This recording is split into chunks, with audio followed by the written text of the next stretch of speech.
Brasil, presença ilustre no nosso programa. Ele que é um dos comentaristas de maior sucesso no Brasil. Está aqui diretamente da Flórida, Rodrigo Constantino. Boa. Fala, Consta! Como é que você tá, Consta? Tá animado ou tá desanimado?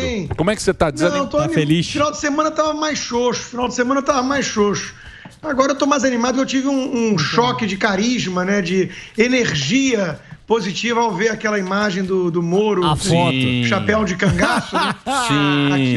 Aquilo me pareceu tão natural, tão espontâneo, tão genuíno que eu falei, não, vambora. Isso aí é choque na veia de energia. Não, mas você sabe que ao candidato a gente tem que dar essa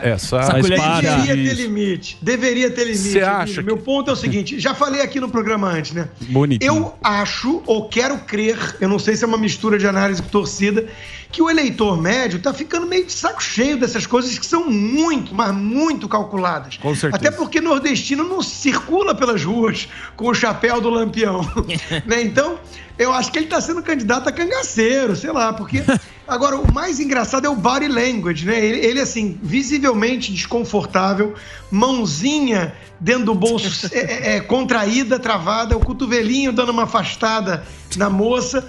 Assim, é que nem o Fernando Henrique Cardoso, quando subiu no bode, né? Com um chapéu parecido. Então, assim, é too much. A turma tá exagerando na dose, é tudo muito calculado, tudo muito calibrado, tá? Passa tudo pelo filtro do marqueteiro. E eu acredito que do outro lado, com rede social hoje em dia, com tudo isso gera muito mais meme e sacanagem, né? Do que qualquer voto efetivo. Eu me recuso a acreditar que alguém olhe essa imagem e fale, nossa, que da hora esse cara. É um cara do povo, é um de nós.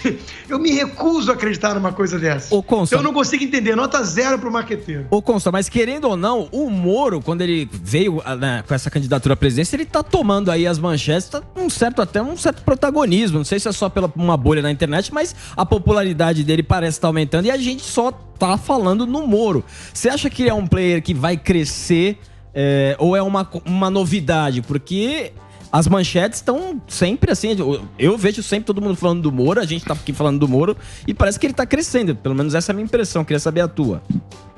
Alba, ele tem um recall muito, muito forte da época da Lava Jato e isso aí garante essa largada num patamar interessante a ele, né? De 10% a 12% de intenção, sempre com a ressalva de que eu não levo muito a sério as pesquisas, né? Mas é uma ordem de grandeza, vai?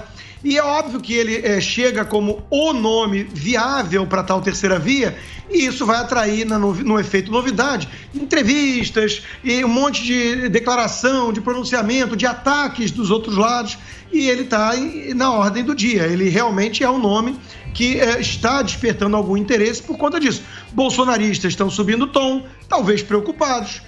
Lulistas estão atacando também, porque é o que o PT sempre vai fazer com qualquer um ligado à Lava Jato, precisa da narrativa, né, de que foi perseguido, Lula foi um perseguido, porque o Moro é isso aí, né, queria virar político e chegar ao poder, então tudo isso é do jogo. Agora, para ele crescer daqui para frente e sair desse patamar e ter chances concretas de tirar o Bolsonaro do segundo turno, que é o objetivo dele, ele vai ter que subir muito o tom contra o governo e o presidente, que ele já está fazendo, e isso é muito arriscado, porque, de novo, tem uma base decepcionada com o presidente, sem dúvida, mas que quer críticas construtivas, que quer realismo, né? Quando o Moro diz que o presidente está entregando um país muito pior do que pegou, aí ele não menciona a pandemia, ele esquece que ele foi do governo, né? Então são coisas assim que soam muito oportunistas, até mesmo coisa de traíra, né? Então eu não acredito que isso seja uma estratégia bem sucedida. Agora, ele animou uma turma que não quer de jeito algum a reeleição do Bolsonaro e que não gosta da ideia de uma reeleição do Lula. A turma meio tucana, mercado financeiro, alguns banqueiros e tudo. Hoje tem uma entrevista de um desses dizendo assim, olha, até pouco tempo era muito improvável falar em terceira via de maneira viável. Hoje já não é. Agora, para isso, o Bolsonaro tem que ser atacado, tem que cair. Então, o objetivo dessa turma vai ser tentar inviabilizar, derrubar o Bolsonaro. Boa sorte com essa estratégia. Eu acho que, de novo, existe uma diferença muito grande, um abismo, para ser mais preciso, entre decepção com coisas pontuais do governo e tudo, reconhecendo as circunstâncias, reconhecendo os boicotes do Congresso, a pandemia e tudo isso, e essa demonização que uma turma tucana, turma do MBL e tudo faz, que eu acho que isso gera um efeito bumerangue. As pessoas sentem ali, né, um cálculo oportunista muito fora do recomendável. Quem que você acha que o Moro, querido Constantino, vai buscar para esse apoio? Porque a gente lembra do Bolsonaro, falar do Posto Ipiranga, do Paulo Guedes, o Moro falou do Afonso Celso Pastore, né, um economista. A gente vê ele com o Zema, viu ele agora com o Eduardo Leite, Dória. E até o Dória ele vai conversar. Quem que é um bom nome para se aliar com o Moro? Então, primeira coisa, resta saber se o Podemos é um partido que não é tão grande, né? Tem cacique, Renato Abreu e os senadores, tudo ali do Paraná, então é meio que um clubinho, mas regional, né? Ligado a Lava Jato peronomútil, porque eles defenderam muito a Lava Jato, mas quando algumas investigações se aproximaram do Álvaro Dias ali, por exemplo, não houve muita continuidade. Mas, enfim, é um partido mais regional, de nicho, né? E a dúvida que surge, a primeira para responder a sua pergunta é: eles vão se alinhar já na largada e tentar botar como vice algum outro nome, ou eles vão fazer um projeto solo? Por exemplo, com o Santos Cruz, que já tem dado também declarações demonizando o governo Bolsonaro, né, nessa mesma linha, e aí vão tentar reproduzir um pacote Messias Salvador da Pátria e um militar do lado, né, que foi o pacote do Bolsonaro com o Mourão. Então, tá parecendo ir mais por essa linha. Mas ele precisa ir costurando esses acordos, ele precisa ir conversando, teve essa reunião com o Eduardo Leite, né? E, de novo, eu acho que o grande desafio aqui é ter uma narrativa. Porque a narrativa de que o governo ficou aquém do esperado, o governo decepcionou em algumas áreas, isso é uma narrativa. Isso tem um apelo a um público mais racional, que é um bom debate. Tá, então o que vocês prometem, o que vocês pretendem para poder endereçar esses problemas e consertá-los? Isso é um debate mais maduro, mais sério. Outra postura muito diferente, que é a que vem sendo adotada por todos esses nomes sobrecarregados nessa terceira via, né, é o joguinho de não atacar tanto o Lula, que é a verdadeira ameaça que o povo brasileiro está vendo, que tem o risco do Brasil ir para o caminho da Argentina, da Venezuela. Isso qualquer pessoa esclarecida não quer. Qualquer pessoa com apreço por questões éticas sabe que esse é um governo que ficou 1000 dias agora sem escândalo de corrupção. Tem um problema aqui, outro problema lá. Teve que compor com o Centrão para governar. Porque não tem alternativa. Muita gente entende isso. Agora, olha o PT e lembra do Mensalão, do Petrolão, do Lula liderando um esquema de assalto ao Estado brasileiro. Essa turma da terceira via vai fingir que é equidistante entre Lula e Bolsonaro, porque precisa demonizar o Bolsonaro para ocupar esse espaço, porque já sabe que o Lula não tem jeito, vai tá lá. Então, assim, isso me parece uma narrativa muito desprovida de substância. Me parece uma coisa que não tem apelo. Não é por acaso que todos esses nomes ficavam ali batendo cabeça em 1%, 2%. O Moro nasce mais alto por causa de um recall. É do recall, é o cara da Lava Jato. Não é projeto, não é visão de país, não é agenda, não é nada disso. É recall da Lava Jato, bandeira única a combate à corrupção. Só que ele tem que se explicar. Ele foi pro governo, ele foi ministro, o projeto dele foi desidratado. Ele não pode querer os louros do que andou, porque eu fui ministro e isso andou, e jogar tudo que não andou e foi sabotado pelo Congresso no colo do governo e do presidente, do chefe. Isso não é fair, entendeu? Bom, mas ao candidato a gente tem que dar o benefício da mentira. Isso a gente tem que dar ao candidato. Não tem jeito. Vem com o pacote. Por exemplo, o Barba disse que o Barba tá tranquilo. O Barba tá esperando qual dos dois vai para ele. Que a demanda é populista. A gente sabe que a demanda no mundo inteiro ela é populista. Nós temos o Barba agora com o Alckmin fazendo estratégia. E o Pachecão para vice. Segundo o nosso querido PCO, sim, é cagada isso. Ele devia ter um vice mais canhoteiro. Exato. Genocida. Mais canhoteiro. Né? Exato. Tá aí o Barba. O Barba. Chapéu. Ele combina.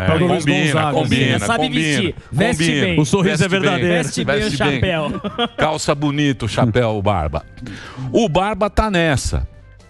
Nós temos aí o Moro, que diz que é um acordo entre o Calça, o nosso querido Mandetta e o Moro. É o PS que pague. Isso. Vamos esperar o que veremos. E o Bolsonaro sozinho. Alone, sempre. O Bolsonaro virou meio um Collor. Tá sozinho alone. ali. Tá sozinho ali no corpo. E aí? O que vai ser? Mais ou menos. O Bolsonaro já deu uma guinada com essa ida para o PL e com essa costura toda para ter governabilidade e impedir também, né, a derrubada dele por meio de um impeachment. Ele já teve um sacrifício eleitoral para uma ala da base bolsonarista, né, que não engole muito bem isso, né, e ele, ao mesmo tempo, ganhou em troca o que o Centrão oferece: capilaridade, musculatura regional e por aí vai. Então eu acho que o Bolsonaro não está isolado. Aliás, é uma coisa que a gente tem que pensar. O Bolsonaro é que botou a faca no pescoço para negociar com o PL ou o contrário? Ou será que é o PL que está percebendo que o Bolsonaro pode ser reeleito mesmo e está se movimentando por conta disso e cedendo? Cedendo, por exemplo, São Paulo, para ele indicar o Tarcísio como governador. Então, vamos ter que precisar um pouquinho mais de tempo para entender quem que negociou com mais situação de força nessa história. Mas não acho que o Bolsonaro está sozinho. E o Barba, claramente, está tentando fazer um esforço de Lulinha, Paz e Amor 2.0. Então ele precisa acenar com o Pacheco, que fica lá com aquela cara dele de marmota aí, não faz nem cheira. O Lula, o Alckmin, que é, dentre os tucanos, era um tucano mais sóbrio, né, mais... até visto como um pouco mais conservador. Eu consigo entender isso do ponto de vista de lógica eleitoral do Lula. Agora, do Alckmin me parece um baita tiro no pé, a menos que ele esteja indo realmente pro tudo ou nada, acreditando que o Lula vai vencer. E aí ele quer estar ali no poder. Mas é um movimento bastante estranho. E na meiuca, essa turma toda tendo que se articular aí para ser o nome da terceira via e disputar a medalha de bronze, a princípio. Um cenário de uma fotografia de hoje é isso. Ô Consta, e a declaração que o Calcinha deu, falou que ele e o Moro estarão do mesmo lado, mas não necessariamente na mesma candidatura. Você acha que é uma tentativa ainda do Dória, da tão sonhada chapa entre os dois ali? O Dória, Morgado, é um cara muito ambicioso, né? Ele é obstinado com aquela cadeira ali que o presidente Bolsonaro ocupa. Ele só pensa nisso todo dia e todo o discurso dele, toda a ação dele é voltada para isso. Então é óbvio que ele não vai jamais largar o osso, né? Até o limite dele acreditar que costurando em bastidores, que é o que ele faz melhor do que governar ou do que carisma, né? Fazendo acordos para depois poder trair pessoas nos bastidores, né? Ele vai fazer isso até o limite em que ele achar que ele vai ser esse cara, que vai poder agregar, né, interesses, né, banqueiros, mídia e tudo, para poder derrubar o Bolsonaro e também não permitir a volta do Lula. Assim, a pergunta é quem é o candidato da Globo, né? Só que essa turma está cacifando a candidatura do Moro, porque está vendo ali maior viabilidade, sem dúvida, mais do que o Dória, né? Acho que quase qualquer um. Agora, o Leite, essas aproximações todas, né? Eu acho que vai ter uma coisa que vai pegar também, vamos ver, né? Eu posso estar errado, mas eu acho que na hora da eleição, a turma não só vai lembrar, porque a economia pesa, e a economia não vai estar muito bem pelo visto. Sim. Agora, resta saber se a turma vai entender que os problemas econômicos são derivados da pandemia e da reação à pandemia. Lembra aquela história de fecha tudo, lockdown, economia depois? Eles vão lembrar que o Bolsonaro não era o cara com esse discurso, ao contrário. E a turma da terceira via, sim, essa é a minha dúvida. E também todos esses abusos autoritários que governadores e prefeitos lançaram mão na pandemia. Veja que aqui em Nova York, né, o prefeito de Blasio, democrata, marxista, o cara gosta de citar até marxista, né? O de Blasio está querendo agora passar o passaporte vacinal, não é só obrigatoriedade de vacina para funcionários do governo, não, isso ele já tinha feito, o setor privado inteiro.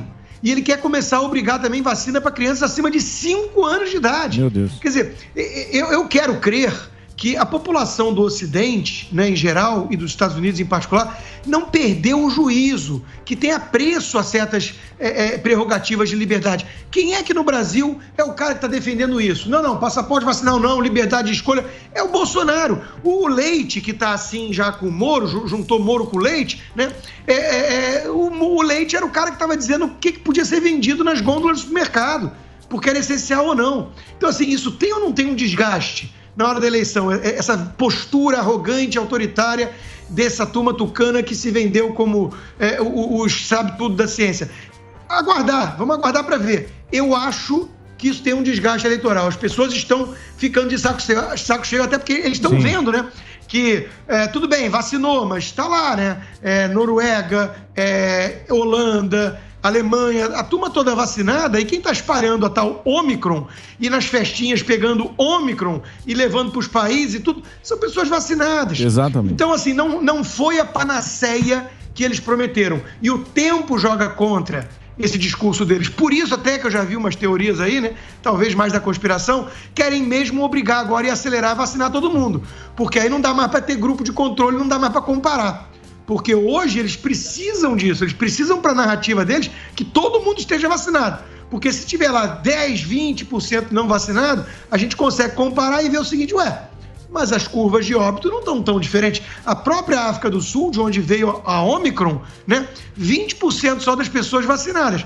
Mas você vai ver a curva de óbito, que é o que importa, não a de casos, né? E não tá morrendo muita gente, não. Pois é. Então, por quê? Por que essa histeria toda? Você já virou meme aqui, ó. Já virou, cadê aqui, ó? Posso? Vamos lá? Aqui, ó. Câmera 1, please. Já virou uma câmera 1, please. Aqui, ó. Já colocou. Olha lá. Você vê como é que é, Vai Constantino. comer buchada de bode, rapaz. Aqui, ó. Você ficou bem. Combinou. Hã? Combinou. A gente vai mandar um jegue pra você, Consta. Então, vamos mandar um jeguezinho lá. Aí pra Flórida. O que é? Mas o Emílio tá certíssimo numa coisa, que ele falou assim, o cara virou político, tem o benefício da mentira, né? Então, assim, isso é um bom ponto, né, Emílio? Porque quando o cara tem esse projeto, essa ambição já de alguma maneira, ele sabe ou acha que vai entrar para o mundo da política, ele começa a se tornar um produto de marketing já. E a primeira coisa que ele sacrifica é a verdade, é a genuinidade do sujeito. É por isso que eu digo, ao contrário do Moro, que disse e traiu mais essa, né? Eu digo e pode colocar cravado em pedra aí que eu não vou para política. Mas você sabe de uma coisa? Por exemplo, a gente já vê o Moro falando de um jeito diferente. A gente já vê mais grosso. A gente já vê que ele já está orientado por alguém, pelo marqueteiro e tal. Mas eles dizem que nessa época de rede social, a gente tende a confiar em quem é muito mais parecido com a gente. Você confia muito, a gente não cai mais nesse negócio de marqueteiro. Mas aí, meu amigo, só o tempo dirá. Não adianta a gente cravar nada aqui. Vamos esperar para ver. Mas o jogo tá muito interessante, né, Constantino? As peças estão rolando. Sim, vão ter muita emoção no ano que vem, né? Eu acho que isso aí que você trouxe, eu acho que é verdade. Cada vez mais as pessoas querem, de novo, né? Mesmo que venha com defeitos, né? Elas querem o real. Então essa coisa de embalar demais, de criar uma narrativa muito artificial, eu acho que as pessoas conseguem hoje em dia enxergar muito além dessa máscara, né? E percebem esse jogo. Eu acho que isso não é uma boa estratégia eleitoral. Mas, de novo, eu vou ter que esperar para ver se eu estou torcendo ou se eu estou fazendo análise. Porque eu olho, a gente vê o povo, a gente conversa com as pessoas, a gente sabe que essas pessoas não estão engolindo essa coisa muito fake, assim, muito calibradinha, né? Eu sou um cara do povo, então eu preciso comer o pastel. Aí vai lá o cara do Partido Novo, ou então o Dória tomar o cafezinho da padaria, né, com nojinho. Eu acho que as pessoas percebem isso, elas percebem. Na própria pandemia, a gente viu, né? A gente via as pessoas assim, meio que com aquele discurso, né? Discurso, vamos ficar em casa, aí não ficava em casa, aí a gente viu também, aí ó, tomando um caldo de cana. Não fez bem. Não faz bem. Ô Consta, obrigado aqui pelo papo. Tá, gente, semana que vem a gente conversa com você. Um abração pra você. Um prazer. Boa, é isso aí. Um abraço a todos. É isso aí.